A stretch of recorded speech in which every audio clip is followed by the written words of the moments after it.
బెంగాల్ రణరంగం తుది అంకానికి చేరింది. ప్రచార పర్వం ముగిసి పోలింగ్ కు కౌంట్ డౌన్ మొదలైంది.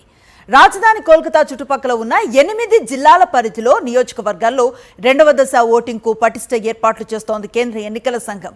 కేంద్ర బలగాలతో భద్రతను కట్టుదిట్టం చేసింది. పశ్చిమ బెంగాల్ తుది దశ ఎన్నికల ప్రచారానికి తెరపడింది. పోలింగ్ జరగనున్న 142 స్థానాల పరిధిలో క్యాంపెయిన్ ముగిసింది.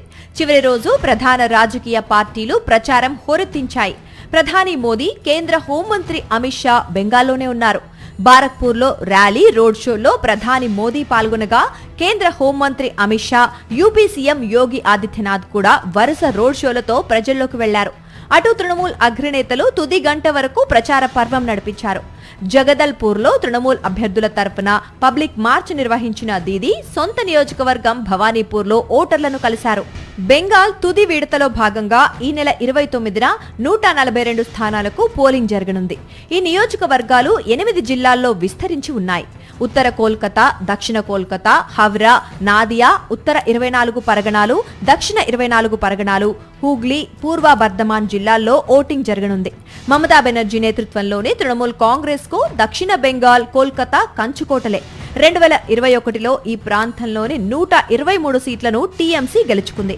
బీజేపీ తీవ్ర స్థాయిలో ప్రయత్నించిన 18 సీట్లకే పరిమితమైంది. రెండవ విడతలో సీఎం మమతా బెనర్జీ, ప్రతిపక్ష నేత సువేందు అధికారి సహా పలువురు కీలక నేతల భవితవ్యం తేలనుంది.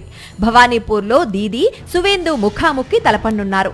కోల్కతా మేయర్ ఫర్హాన్ హకీం, మంత్రులు చంద్రిమ భట్టాచార్య, శశి పంజా, అరూప్ బిశ్వాస్, బ్రత్యా బసు తదితరులు తుది దశ బరిలో ఉన్నారు.